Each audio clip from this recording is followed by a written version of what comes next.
This is part 2 of the introduction of angels. And as far as I know, angels is a kind of energy. They are not physical being. So that's why it's a little misleading. A lot of artists trying to express they are physical being, but actually they are not. Also, like the Book of Enoch, yes, it's apocrypha. We cannot take all the things written there as truth. Yes, just refer to it. Remember, Book of Enoch said the angels, their essence is fire. As you know, the human's essence is earth, is made of earth. It's earthy, but really heavy matter, materialistic. But angel, they are very ethereal because its essence is fire. So actually, Book of Enoch has described so many fascinating things happened in the heaven. It's not as the artist depict actually. But also, I think a lot of apocrypha also says angels come to our earth also need to take a kind of a body, and they can work on earth because they are spiritual beings. They come from higher dimensions, just like 3D vase where it appears in 2D dimensions, like changing circles. You did figure out how this changes circles can be a volumic thing. Yes, it's the same. They come from higher dimension to this 3D dimension world. So that's why it's a little hard sometimes to speak about these angelic things. Yes, but just to let you know about the complexity of spiritual being. So that's why VQ and all the prophets, they say these very weird beings, but they are a whole entity. Yes, so that's why actually Torah and all the Kabbalistic classics, they are very hard to understand. It's a kind of deep philosophy. If you cannot imagine a higher dimension, it's a little difficult to understand all the concept in Kabbalah.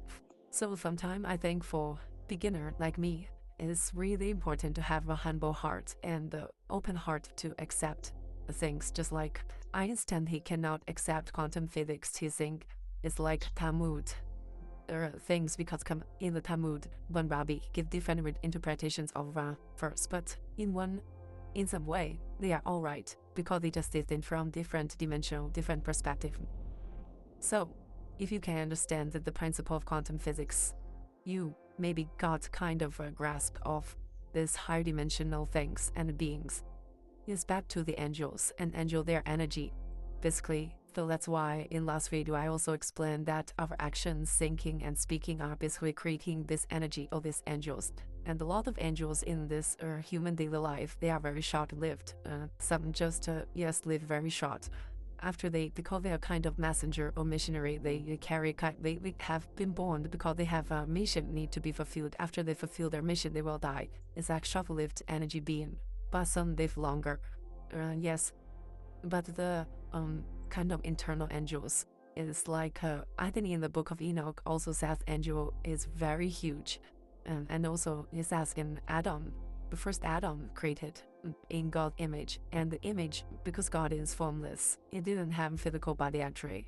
So the image basically in Kabbalistically is mean the cephalot, the Einstoff is also kind of energy or kind of a vibration.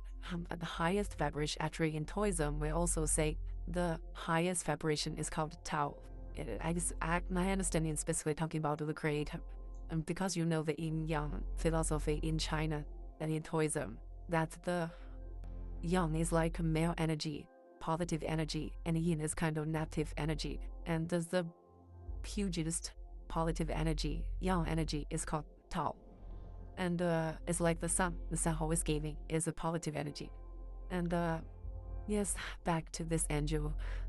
So that's why our action, our speaking, our thinking, to live a conscious living is very important.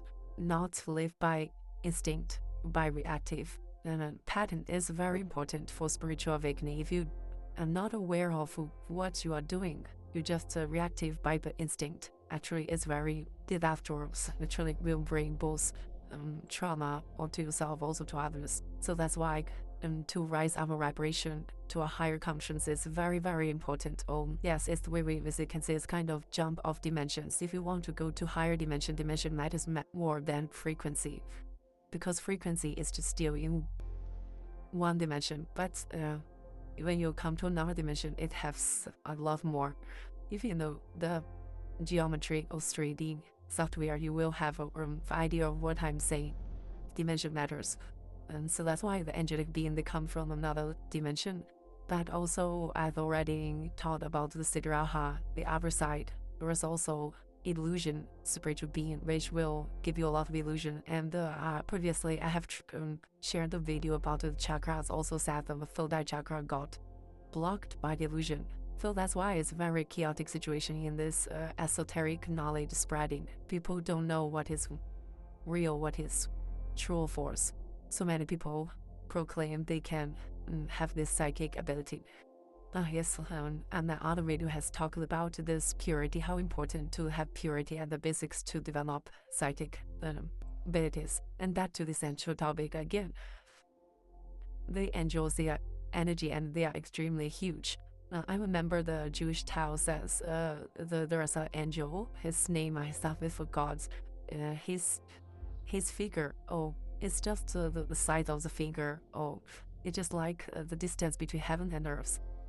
And basically, some Jewish Tao says every planet is an angel. And I think the Book of Enoch also says the planet is angels. They didn't operate according to the law of some angels are present. It's mentioned in the Book of Enoch. Yes, but I think all the things we just take it critically. And this is my personal view.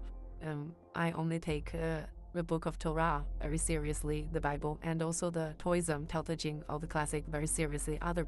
It's like a kind of I have some doubt about it, and maybe it have some truth, because the pass on of this knowledge has make it maybe a little not as pure as other resources.